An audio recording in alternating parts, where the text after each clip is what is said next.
Good morning, students. Now I would like to continue the lesson, The Night the Ghost Got In. First, I would recap the lesson. That incident took place in the author's house on the night of November 17, 1915. He heard the footsteps. The author heard the footsteps of a man walking rapidly around the dining table. His mother, the author's mother, was asleep in the room upstairs, and his brother Herman was in another room, and his grandfather is in the attic. The author stepped out of the bathroom by hearing the footsteps. The author first thought that it was the footsteps were his father's and his brother's Roy, who had gone to Indianapolis, must have returned home at any time, but they didn't come home.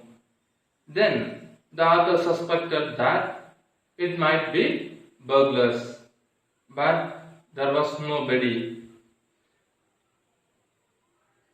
Later, the author thinks that it was a ghost. So the author went to his brother's room, Herman's room, and asked him to accompany him.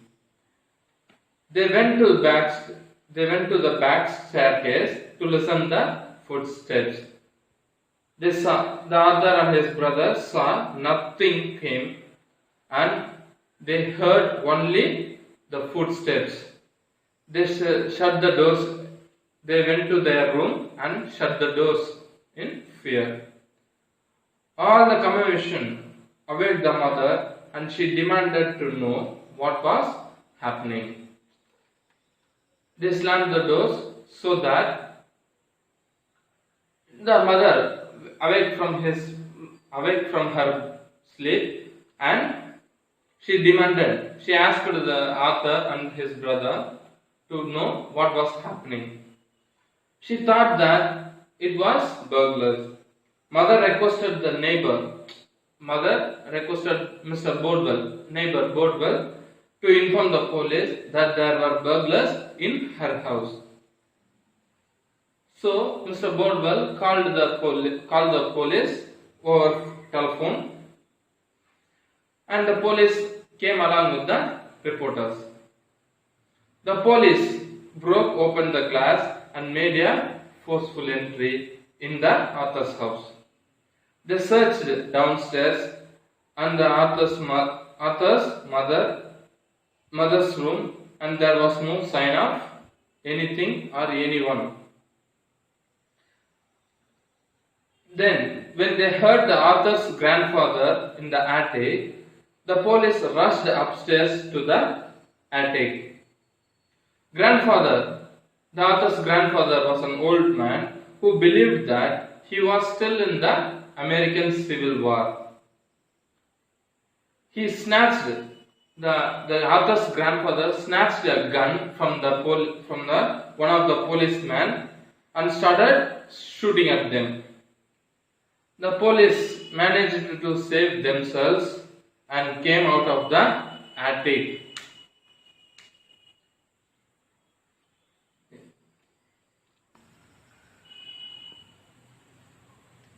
Now we can go through the lesson. Grandfather grabbed Zita's gun from its holster and let it fly. The reporter seemed to crack the rafters. Smoke filled the attic. The cop cursed and shot his hand to his shoulder. The author's grandfather grabbed a gun from one of the policemen from the holster. Holster means a holder made of leather.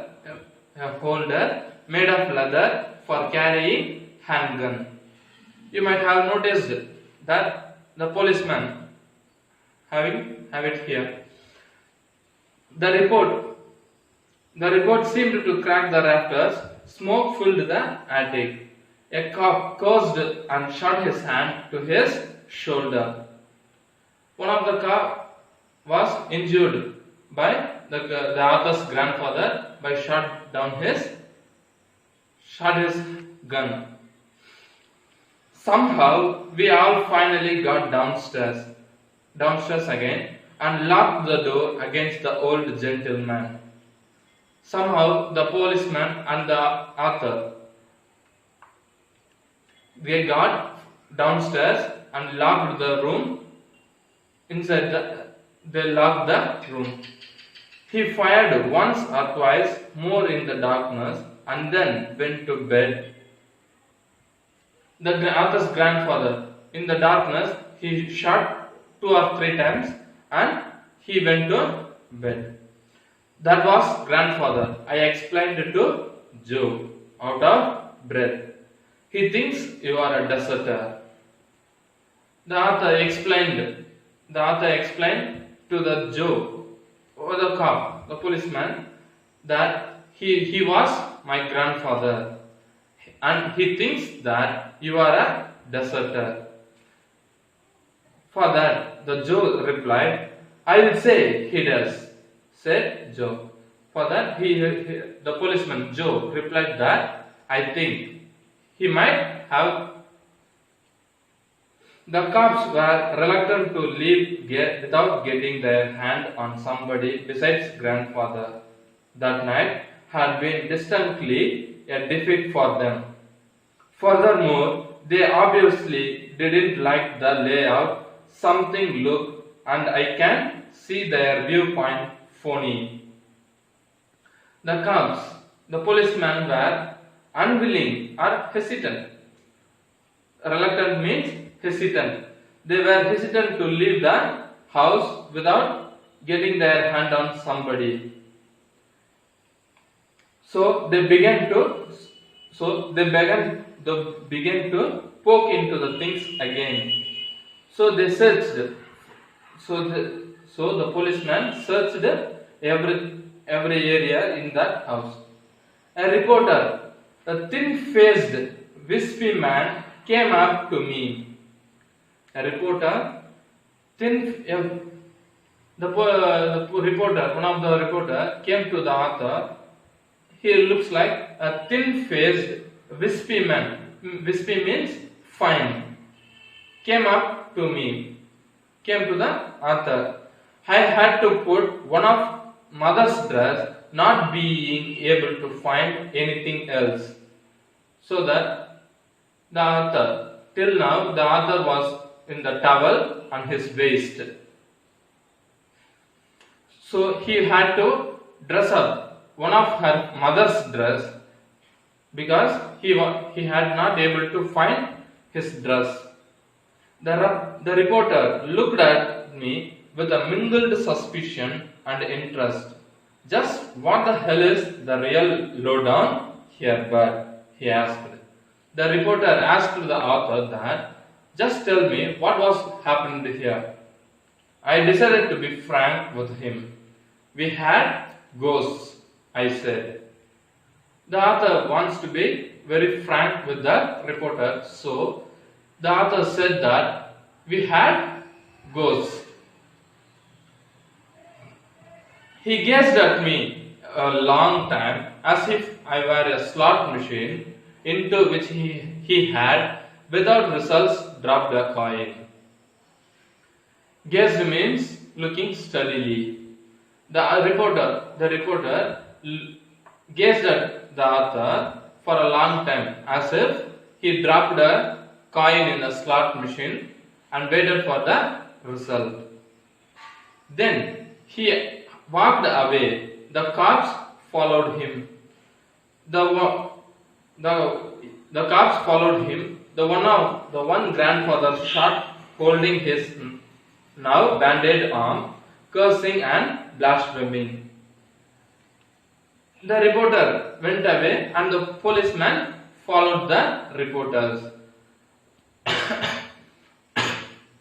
And the grandfather and one of the policemen holding his bandaged arm and cursing the author's grandfather. Blaspheming means abusing. I am gonna get my gun back from that old bird, said the Zitarka. Yeah, said Joe. And you and who else? The injured policeman said that I am going to get my gun from that old grandfather. For that, the Joe cop replied that, yes, yeah, you and who else going to get the gun? For that, the author replied, I told them I would bring it to the station house the next day. For that, the author replied that I would get your gun to the police station next day. What's the matter with that one policeman? Mother asked after they had gone. The author's mother asked the author that what's the matter with that policeman? Grandfather shot him, I said. The author replied the mother that grandfather had shot him.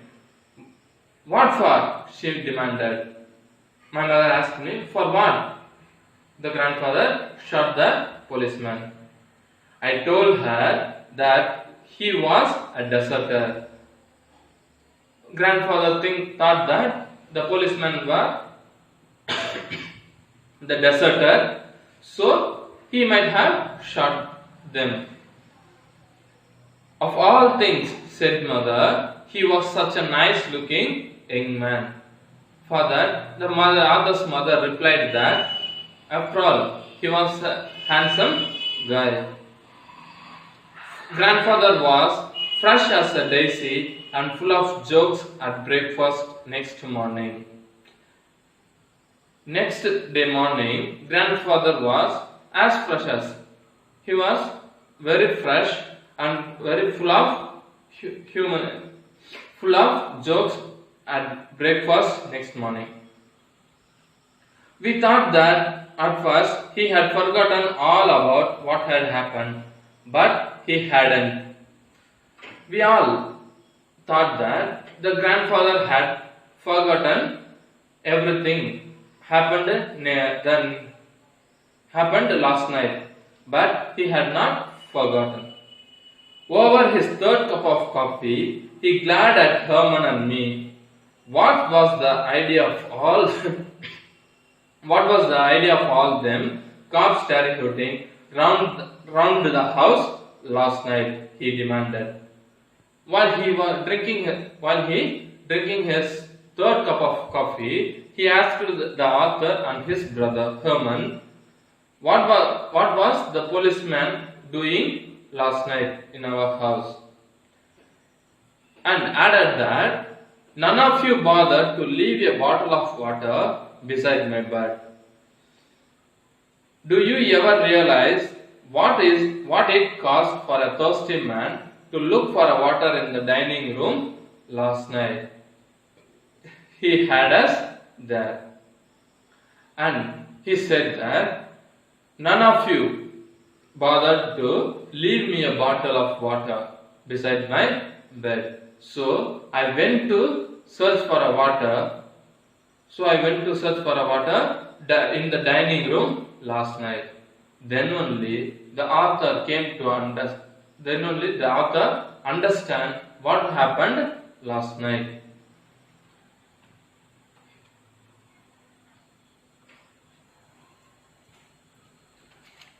Then only the author understands that the ghost was his grandfather. And now I would like to recap the lesson. The night the ghost got in. That incident happened in the author's house on November 17, 1915. The author heard the footsteps of a man walking rapidly around the dining table. So The author came out of the bathroom, tying the towel around his waist. His mother was in her room, asleep upstairs. His brother Herman was in the another room, and his grandfather was in the attic. He heard the footsteps. The author heard the footsteps near the dining room, which was in the downstairs. So the author stepped out of the bathroom by hearing the sound. The author first thought that it was his father and his brother Roy, who had gone to Indianapolis and might have returned home at any time, but they didn't come home. Next, he thought that it was burglars, but he didn't see anyone. Later, the author thought that it might be a ghost. So, the author went to his brother Herman's room and waked him from sleep. Then, the author and his brother went to the back staircase to listen to the footsteps. The author and Herman saw nothing coming and heard only the footsteps. So they went to their respective room, and they slammed the door. The slamming of the door made the mother awake from her sleep. She asked the author and his brother Herman to know what had happened. Then she thought that it might be a burglar. So mother requested the neighbor, Mr. Bodwell, to call the police. So Mr. Bodwell called the police, and the police came along with some reporters. The police broke down the glass and made a forceful entry. The police searched downstairs and everywhere, and told the author's mother that there was no sign of burglars. While speaking with the mother, they heard a creaking sound. They heard Arthur's grandfather's noise in the attic. So the policeman rushed into the attic. Grandfather was an old man who believed that he was still in the American Civil War. Then he snatched a gun from the policeman and shot one of the cops. The police managed to save themselves and came out of the attic and locked the door. When the policeman wanted to get back his gun from that old man, the author assured that he would bring it to the station next day. Grandfather shot him, thinking that the policeman was a deserter of the army. The next day morning, the grandfather asked why the policeman had come the previous night. He further added that he had to look for the water in the dining room the previous night, and nobody was bothered to leave a bottle of water beside the bed. Then only the author understand that the footsteps were his grandfather's. Thank you, students.